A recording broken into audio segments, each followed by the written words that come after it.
Are you okay അല്ലെങ്കിൽ ചേട്ടാ കണ്ണു തുറന്നേ. നമ്മൾ CPR എങ്ങനെയാണ് ചെയ്യുന്നതെന്ന് ചുരുക്കി പറയുകയാണ്.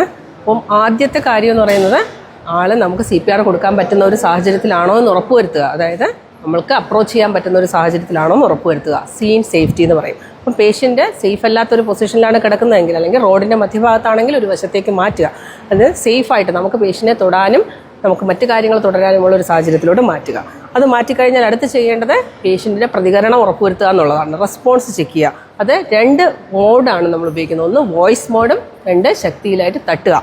2 തോളിലുമായിട്ട് 2 കൈകളും ഉപയോഗിച്ച് ശക്തിയായി തട്ടുകയും ഉച്ചത്തിൽ അവരെ വിളിക്കുകയും ചെയ്യുക. ആർ യു ഓക്കെ അല്ലെങ്കിൽ ചേട്ടാ കണ്ണു തുറന്നേ. ഇങ്ങനെ ശക്തിയിൽ തട്ടി നോക്കുക. ഈ 2 സ്റ്റിമുലസ് കൊടുത്തു കഴിയുമ്പോഴും പേഷ്യൻ്റ് യാതൊരുവിധ പ്രതികരണവും കാണിക്കുന്നില്ല എങ്കിൽ നമ്മൾ ഉടനെ തന്നെ സഹായത്തിന് വേണ്ടി ആംബുലൻസിനെയോ ചുറ്റും നിൽക്കുന്ന ആളുകളെയോ വിളിച്ചു കൂട്ടേണ്ടതാണ്. അവർ എത്തുമ്പോഴേക്കും അതിനു മുമ്പ് നമ്മൾ എന്ത് ചെയ്യണം? നമ്മുടെ അടുത്ത പടിയിലേക്ക് കിടക്കുക. അതായത് ഹൃദയസ്തംഭനം സംഭവിച്ചിട്ടുണ്ടോ ഇല്ലയോ എന്ന് ഉറപ്പുവരുത്തുക. അതിനുവേണ്ടി നമ്മൾ നോക്കുന്നത് പൾസ്, അതായത് സെൻട്രൽ പൾസ് എന്ന് പറയും. നമ്മുടെ കഴുത്തിൽ നിന്ന് നമുക്ക് കിട്ടുന്ന സെൻട്രൽ പൾസും ശ്വാസോച്ഛ്വാസം, അതായത് നെഞ്ചിൻ്റെ ഉയർച്ച താഴ്ചകളുമാണ് നോക്കുന്നത്. നമ്മുടെ 3 വിരലുകൾ കഴുത്തിൻ്റെ മധ്യഭാഗത്തായി സ്പർശിച്ച് നോക്കുക. അവിടെ നിന്നും നമ്മുടെ വശത്തേക്ക് തന്നെ വിരലുകൾ താഴേക്ക് കൊണ്ടുവരിക. അങ്ങനെ കൊണ്ടുവരുമ്പോൾ ഒരു ഗ്രൂവ്, അതായത് ഒരു കുഴി പോലുള്ള ഒരു ഭാഗത്ത് നമ്മുടെ കൈ എത്തും. ആ വിരലുകൾ അവിടെ ഒരു 5 മുതൽ 10 സെക്കൻഡ് വരെ, പരമാവധി 10 സെക്കൻഡ്, കുറഞ്ഞത് 5 സെക്കൻഡ് അവിടെ വെക്കുക. അപ്പോൾ ടിക് ടിക് 1, ടിക് ടിക് 2, ടിക് ടിക് 3, ടിക് ടിക് 4, ടിക് ടിക് 5. ഈ സമയം നമ്മുടെ കണ്ണുകൾ തല മെല്ലെ ചരിച്ച് നെഞ്ചിൻ്റെ ഉയർച്ച താഴ്ചകൾ പരിശോധിക്കണം. അപ്പം നമുക്ക് ഒരേ സമയം പൾസ് ഉണ്ടോ എന്നും ബ്രീത്തിങ് ഉണ്ടോ എന്നും മനസ്സിലാക്കാൻ പറ്റുന്നതാണ്. അപ്പം പൾസ് നമുക്ക് കിട്ടുന്നുണ്ടോ, ബ്രീതിങ് ഉണ്ടോ, ഇത് രണ്ടും ഇല്ല എന്നുണ്ടെങ്കിൽ നമ്മൾ മനസ്സിലാക്കുന്നു ഈ പേഷ്യൻ്റ് ഹൃദയസ്തംഭനത്തിലാണ്, അഥവാ കാർഡിയാക് അറസ്റ്റിലാണ്.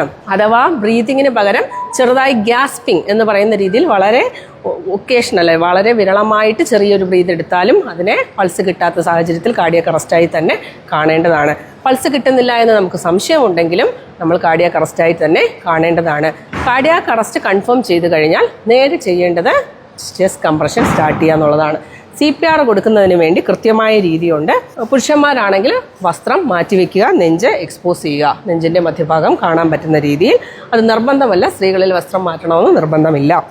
നമ്മുടെ ഏതാണോ ഡോമിനൻ്റ് ഹാൻഡ്, നമുക്ക് പ്രധാനമായും നമ്മൾ ഉപയോഗിക്കുന്ന കൈയുടെ പത്തിഭാഗം, അതായത് ഹീൽ ഓഫ് ഹാൻഡ് എന്ന് പറയുന്ന ഭാഗമാണ് നമ്മൾ കംപ്രഷൻ കൊടുക്കുന്നതിന് ഉപയോഗിക്കുന്നത്. മറ്റേ കൈ കൊണ്ട് നമുക്ക് ലോക്ക് ചെയ്ത് പിടിക്കുക. വിരലുകൾ നെഞ്ചിൽ മുട്ടാൻ പാടില്ല.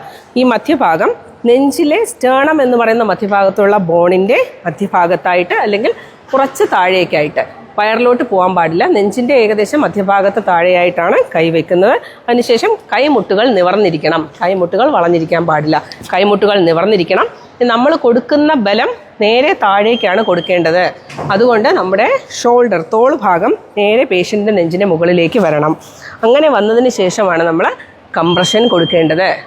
എത്രത്തോളം താഴത്തിൽ കൊടുക്കണമെന്ന് പറയുന്നത്, സാധാരണ ഒരു മുതിർന്ന പൗരനിൽ കുറഞ്ഞത് 5 സെൻറ്റിമീറ്റർ അല്ലെങ്കിൽ 5 മുതൽ 6 സെൻറ്റിമീറ്റർ താഴ്ചയിലാണ് നമ്മൾ നെഞ്ച് അമർത്തേണ്ടത്.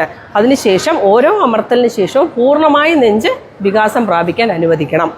എത്ര വേഗതയിൽ നമ്മൾ കംപ്രഷൻ കൊടുക്കണമെന്ന് പറയുകയാണെങ്കിൽ, നമ്മൾ സാധാരണഗതിയിൽ CPR പറയുന്നത് ഒരു 30 കംപ്രഷൻ കൊടുക്കൂ, 2 ബ്രീത്ത് കൊടുക്കൂ എന്നാണ്. 30 കംപ്രഷൻ, 2 ബ്രീത്ത്. അത് കൊടുക്കേണ്ട വേഗത ഒരു 100 മുതൽ 120 കംപ്രഷൻ ഒരു മിനിറ്റിൽ വരുന്ന വേഗത. അതായത് ഒരു 1 and 2 and 3 and 4 and 5 and 6 and 7 and 8 and 9 and 10 and ആ ഒരു വേഗത, അതായത് ഒരു മിനിറ്റിൽ ഒരു 100 മുതൽ 120 വരെ വരുന്ന വേഗതയിലാണ് നമ്മൾ കംപ്രഷൻ കൊടുക്കേണ്ടത്. കംപ്ലീറ്റ് ആയിട്ട് ചെസ്റ്റ് റീകോയിൽ അനുവദിക്കുക. അടുത്ത് നമ്മൾ 2 ബ്രീതിങ് എങ്ങനെ കൊടുക്കും? അപ്പം പേഷ്യൻറ്റിൻ്റെ ഹെഡ് ടിൽറ്റ് ചിൻ ലിഫ്റ്റ് എന്ന് പറയുന്ന ഒരു പ്രക്രിയയാണ്. ശ്വാസനാളം തുറക്കുന്നതിന് വേണ്ടി, അബോധാവസ്ഥയിലിരിക്കുന്ന ഒരു പേഷ്യൻ്റ് ശ്വാസനാളം അടഞ്ഞിരിക്കാനാണ് സാധ്യത കൂടുതലുള്ളത്. ശ്വാസനാളം തുറക്കുന്നതിന് വേണ്ടി ഹെഡ് ടിൽറ്റ് ചിൻ ലിഫ്റ്റ് എന്നൊരു പ്രക്രിയയാണ് ചെയ്യുന്നത്. നമ്മുടെ കൈപ്പത്തി നെറ്റിയിലോട്ട് വയ്ക്കുക, പെരുവിരലും ചൂണ്ടുവിരലും ഉപയോഗിച്ച് മൂക്കിൻ്റെ ദ്വാരങ്ങൾ അടച്ചു പിടിക്കുക, താടി മറ്റ് വിരലുകൾ ഉപയോഗിച്ച് ലിഫ്റ്റ് ചെയ്യുക. ഇത് മാനിക്കിൻ ഇങ്ങനെ തിരിക്കുക, ഹെഡ് ടിൽറ്റ് ചിൻ ലിഫ്റ്റ് ചെയ്യുക. എന്നിട്ട് മൗത്ത് ടു മൗത്ത് ആണെങ്കിൽ മൗത്ത് ടു മൗത്ത്, അല്ല എങ്കിൽ മാസ്ക് ഉപയോഗിച്ച് ടിക് ടിക് 1, ടിക് ടിക് 2 2 ബ്രീത്ത് കൊടുക്കാം. ആ ബ്രീത്ത് കൊടുക്കുന്നത് സ്വാഭാവിക ബ്രീത്ത് ആയിരിക്കണം. നോർമൽ ശ്വാസം എടുക്കുക, 1 സെക്കൻഡിൽ 1 ശ്വാസം എന്ന നിലയിലാണ് 2 ബ്രീത്ത് കൊടുക്കേണ്ടത്. അത് കൊടുത്തു കഴിഞ്ഞാൽ വീണ്ടും നമ്മൾ CPR ആരംഭിക്കുകയാണ് ചെയ്യുന്നത്. ഈ പ്രക്രിയ തുടർന്നുകൊണ്ടിരിക്കുക. ഏതുവരെ? ഒന്നുകിൽ നമുക്ക് പേഷ്യൻറ്റിനെ ഉണരുന്നു, അല്ലെങ്കിൽ പൾസ് തിരിച്ചു കിട്ടുന്നു. എങ്ങനെ അറിയാം?